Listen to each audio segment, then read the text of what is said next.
Good morning to all of you. Welcome to Legal Matters by Sai Babu Sunkara. And the topic is professional ethics. This is relating to Section 126 of the Indian Evidence Act. You all know 126 deals with the professional communications, the communication between an advocate and a client. That's why whenever I begin the class, I used to tell, suppose if any client comes to you and says that, my dear advocate, I have killed so many persons and came to you, help me. Then, as a duty-bound citizen, what is your duty? Will you send him to the police station? Will you call the police to your office and hand him over? Or simply you hear his case, take his brief and get his signature on the memo of appearance? What are you going to do? This is a question I have put. Of course, you have correctly answered. This is the importance of professional communications. Now, in this case, Kerala High Court, right? In the case of Sumith versus Sebastian and another. Sumith versus Sebastian and another. This is CRL OP 117 by 2022, decided by Honorable Justice Kausar Edapa Gut and Rasan. I don't know, I can't pronounce his name. Kausar EDAPPAGATH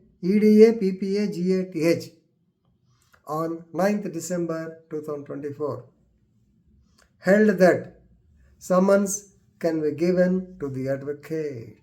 The point is, can summons be given to the advocate to appear as a witness in a court? Normally, we will be under the impression that advocate should not be called. No. But Kerala High Court clarified that when you sign on a particular document, when you are a witness to an incident, definitely as a duty-bound citizen, you are supposed to come to the court and be a witness in the court and depose as to what happened. This is clear in this case, right? So here, let us recapitulate the case facts. Actually, Mr. Sumith, that is the plaintiff in this case, he was ready, or there is an agreement to sell. He has got into an agreement to sell the land of Sebastian and another. The land is located in Erumeli. So while going to Ayyappa, Sabarimala Ayyappa, Erumeli is the first railway station also. So to 4.5 cents of land is there. The deal is for 2.5 lakhs. He has paid some advance.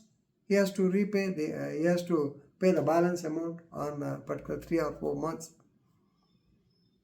Then he is ready to pay the remaining balance. But Mr. Sebastian, because there is increase in the land price, maybe due to some other reason, he is not ready to perform his part of obligation, contractual part of the obligation. That means he is not coming ready for the registration. Right?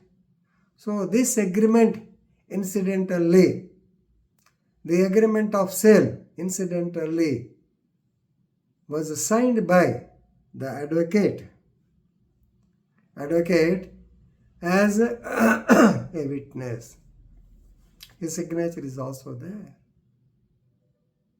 Then, to prove the document, of course, as usual, the matter came before the court of law, he filed OS. In this particular case, this man, the advocate, was cited as a witness. Then the magistrate in the lower court, he refused to issue the summons. Why? Because of Section 126. So thinking that the professional communications come into obstruction to this, then Honorable Magistrate said, no, I am not going to summon him. Other witness is there. He will be sufficient, like that he may not told. But this man is actually insisting, pestering upon the court to give summons to this particular advocate, so that when advocate comes to the court and deposes, definitely the court will take a strong view. That is his intention.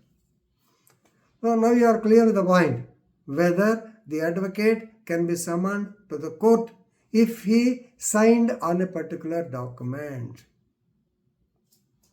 The Kerala High Court said, yes, when you yourself signed a document.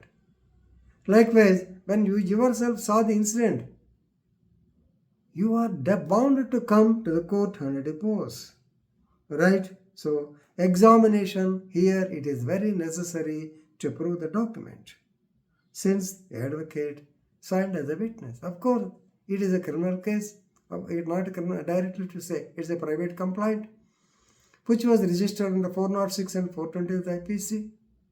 In such a case, when you are cited as a witness, it is your duty to come to the court of law and depose as to what happened, under which circumstances you have signed, whether it is signature or your signature or not, who are the other signatories, then what transaction took place, how much of advance amount this man has given, was it in cash or not, all these questions he has to answer. He is subjected to rigorous cross-examination. He must be ready. That is what is expected of a lawyer when you sign it off. That's why, remember, give advice but don't put your signature. If you put your signature, this will be the problem. That's why I am emphasizing on this particular case. Jagrata, సంతకాలు పెడితే వచ్చే problem ఇది, right? So here I am stopping. Thank you.